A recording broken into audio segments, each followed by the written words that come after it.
Yesu ashimwe mwene data, wakoze kongera kuza tukigana ijambo ry'Imana. Uyu munsi nifuje ko tuganira ku kintu cyitwa umwuka w'Imana.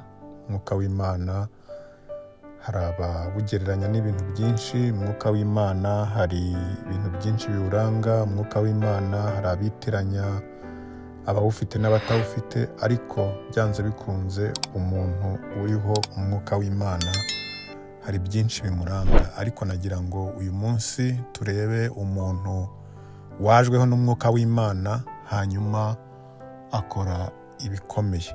Umwuka w'Imana rero hari uhanura bati uriya ariho n'umwuka w'Imana, hari ukora ibitangaza wenda agasenga indwara zigakira bati uriya ariho umwuka w'Imana, hari uvuga ijambo abantu bagakizwa bati uriya ariho umwuka w'Imana. Byose nibyo, ariko umwuka w'Imana agira ibimuranga. Umwuka w'Imana kandi uwo ariho nawe hari ikimuranga kandi hari ibyo akora bikabigaragaza. Hari igitabo cy'abacamanza, igice cya 4 tubona umugabo witwa Samusoni. Samusoni yabengutswe umukobwa, abwira se na nyina ngo bazajye kumumusabira. Hanyuma rero tuza kubona inkuru ye ku murongo wa 5, igice cya 14, aho bavuga ngo hanyuma y'ibyo Samusoni amanukana na se na nyina bajya i Timuna. Bageze mu mizabibu yaho ahura n'umugunzu w'intare uramutontomera. Maze umwuka w'Uwiteka amuzaho cyane, arayitanyaguza nk'uwatanyaguza umwana w'ihene. Kandi nta ntwaro yari afite mu ntoki, ariko ntiyabwira se na nyina ibyo akoze. Amen.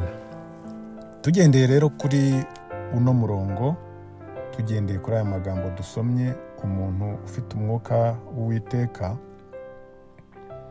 hari ibintu bitatu tubonye muri uno murongo bimugaragaza. Hari ibintu umwuka w'Uwiteka uwo yajeho akora. Cya mbere, akora ibidasanzwe.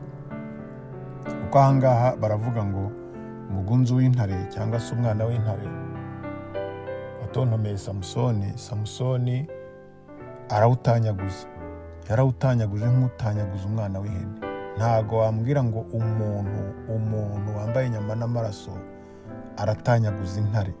Intare ni igisimba gikanganye, intare ni umwami w'ishyamba. Kubona umuntu rero n'amaboko ye atanyaguza intare akayica akayishyiraho ni ikintu kidasanzwe. Ni ikimenyetso cy'uko rero umuntu uriho umwuka w'Uwiteka akora ibidasanzwe. Icya kabiri, ngo kandi nta ntwaro yari afite mu ntoki.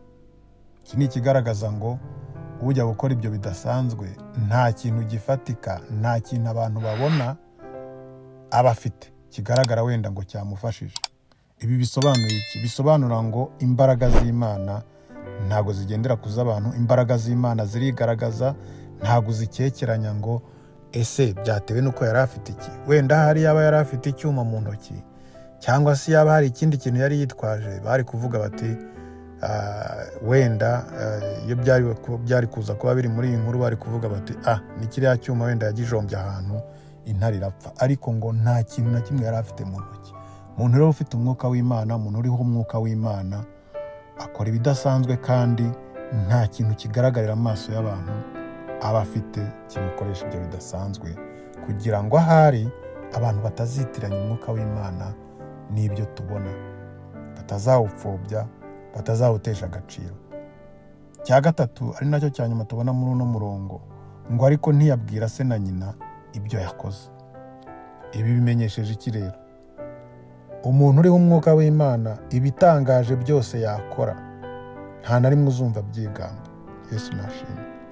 Umuntu uriho umwuka w'Imana ntabwo ibitangaje bikorewe muri we aba ari umuyoboro, ntabwo azigera byigamba. Nta nubwo azagenda byamaza ngo njyewe rwose nasengeye runaka, ngwino ngusengere nawe urakira. Reka da. Umuntu uriho umwuka w'Imana ntabigira itangazo. Umuntu uriho umwuka w'Imana ntabwo uzamwumva agenda yigamba. Reka tubyite kwigamba. Nta byigamba, kubera yuko hari nyiri ugukora ibyo bitangaje. Ntabwo ari wowe uba uri igikoresho. Niyo mpamvu rero ntawigamba ngo nakoze ibi oya. Niyo mpamvu hano no murongo tubwira ngo ariko ntiyabwira se na nyina. Se na nyina wenda yari kubibabwira, wenda niyo abivuga bari abantu, bari abamubyaye, ariko ntabyo yigeze avuga. Ibiro ni ibintu bitatu bigaragaza uwo umwuka w'Uwiteka ariho, wari gukorana nawe. Icya mbere, akora ibitangaje, akora ibidasanzwe umuntu wese abona akavuga ati iki kintu ntabwo gisanzwe. Uzumva umuntu avuga ngo umukozi w'Imana yandambitseho ikiganza, kanseri irakira. Uzumva umuntu avuga ngo umukozi w'Imana yavuze ijambo rinkora ahantu, kuva uwo munsi ndakizwa. Ibyo ni ibintu bitangaje, ibyo ni ibintu bidasanzwe, kumva ngo umuntu yabwiwe ijambo, ibyo yari arimo byose afata umugambi wo guhinduka. Uwo ni umwuka w'Imana. Umwuka w'Imana ubikoze. Niyo mpamvu ufite umwuka w'Imana atigamba ngo nakoze iki. Ntiyigamba ngo nakoze iki. Icya mbere akora ibidasanzwe. Icya kabiri, nta kintu na kimwe gifatika aba afite cyaba support, cyaba ikintu kigaragaza ngo yabikoze kubera iki. Oya, ni Imana yonyine irihagije.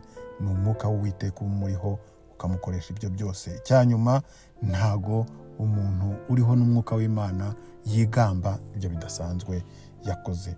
Uwiteka rero ndakwinginga kugira ngo mwene data ugire inyota ya mwuka wera, ugire inyota ya mwuka w'Imana, akubeho nawe ukore ibidasanzwe ariko bihesha Imana icyubahiro. Uwiteka abane nawe, horana inyota ya mwuka wera, kandi uzagera ku byo ubona ari inzozi igihe mwuka w'Uwiteka azaba kuriho. Ndakwifuriza rero kugira ngo mwuka w'Uwiteka akuzeho, mwuka w'Uwiteka abe kuri wowe, mwuka w'Uwiteka abane nawe, hanyuma nawe uce muri ibyo bidasanzwe, hanyuma nawe uzakore ibyo Imana ishaka kandi bihesha icyubahiro, hanyuma dukomeze tuzamure icyubahiro cyayo mu izina rya Yesu. Amen.